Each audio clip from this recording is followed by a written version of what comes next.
Welcome to my video number 8 in my energy series. In this video, I want to talk about elastic potential energy. And before I get into it, I want to go with a little review. In some past videos, I've talked about Hooke's law that deals with, basically it tells us that the force a spring exerts is equal to the spring constant and then the displacement, how far you move the spring. So the force is measured in newtons. The spring constant is newtons per meters. And I've got some other videos on this, and I wanted to show you a couple of springs, just to kind of give you an idea for what that Newton meter constant is about. Get this over here. Okay, this is a spring out of a ballpoint pen. You can see it's very small, and when I compress it, it puts potential energy into it because it wants to push back. When I extend it, it wants to pull back towards equilibrium. It always wants to go to its equilibrium point. Now the spring constant for this type of spring is roughly 100 to 200 Newton meters. So that gives you an idea of what it is. So then I want to compare it to, this is a trampoline spring. I can't even pull this apart without, no, I really can't. It's heavy. I measured this in a past video, which I'll give you a link to. It's about 6,500, 6,700 Newton meters. So this is what a stiff spring is like, a trampoline spring. So hopefully that gives you some idea of what this K value is like. And then X is displacement from equilibrium. And we know the spring force is conservative. That is, it can store potential energy. In other words, as I compress the spring, there's potential energy stored. That allows the spring to use to check the pen back, to extract the pen from writing position. So that's what that's about. That's a stored potential energy. What I want to look at in this video, though, is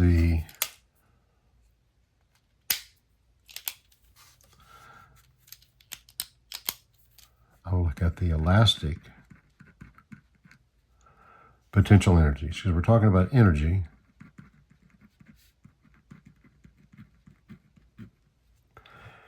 And the potential energy for a spring, this may look kind of familiar to the kinetic energy equation, but in this case, the K is that spring constant, and X is the displacement from equilibrium.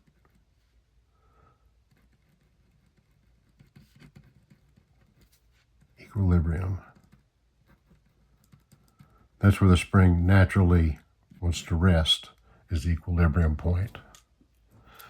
So some of the ideas we can get out of this is we have zero potential energy at equilibrium. The spring is at rest. And so compression or extension both store energy.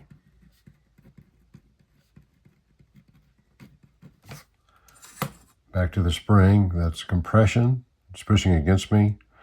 When I extend it out, it's pulling things back towards equilibrium. So that's what that's talking about there. And then the energy associated with that potential energy depends on X squared. So what that tells us is if a 2X change in displacement, X gives us a 4 times change in energy.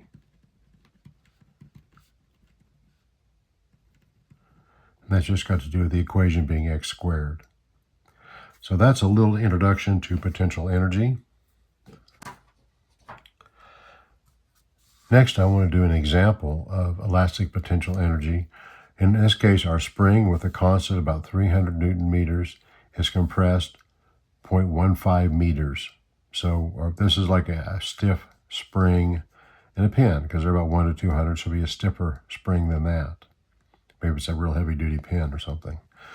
So the change is 0.15 of a meter. It's fairly good extension. And we're going to find the potential energy, elastic potential energy. So we know the potential energy is equal to 1/2 K, and this is going to be X squared. So now we know 1/2, and we know K is 300 Newton meters. And then the distance change is 0.15 meters quantity squared. All right, so let's get our calculator out and do that. First, I want to turn it on. Then I want to clear it.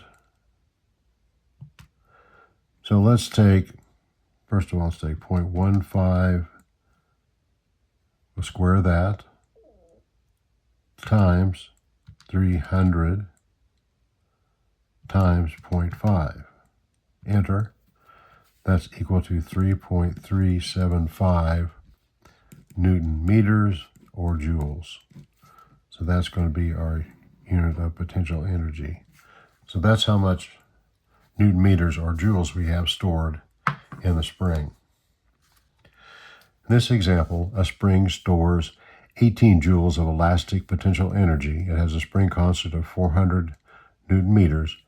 Find the compression. So to get that much stored energy with this spring constant, how far do we have to compress the spring? That's the question. So we know our potential energy is 1/2 kx squared. So let's solve for x, the displacement. That's what it's asking for. So we're doing some algebra here. So we got 2 times the potential energy, just taking this 2 to the other side, divided by k. Now we take the square root of both sides. So the displacement is 2 times potential energy divided by k. And so we've got the square root of 2. And then the potential energy was 18 Newton meters. And then the spring constant was 400 Newton meters. So let's get our calculator back out again. And let's do we'll do the inside of the radical first. We're going to clear it. 2 times 18, enter, divided by 400, enter. That's equal to the square root of 0.09. Okay, so now let's take the square root of that. Let's see, second function there. Enter. Okay, did not like that. Syntax error. Let's do this. Let's take the second square root, 0.9. Let's do it straight away. And we're going to get 0.3. And that's going to be units of meters. So that's going to be our displacement.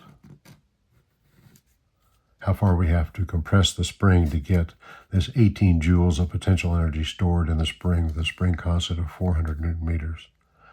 I hope you learn more about potential energy and elastic potential energy. Got an introduction to that. And thank you for watching, and stay tuned for more.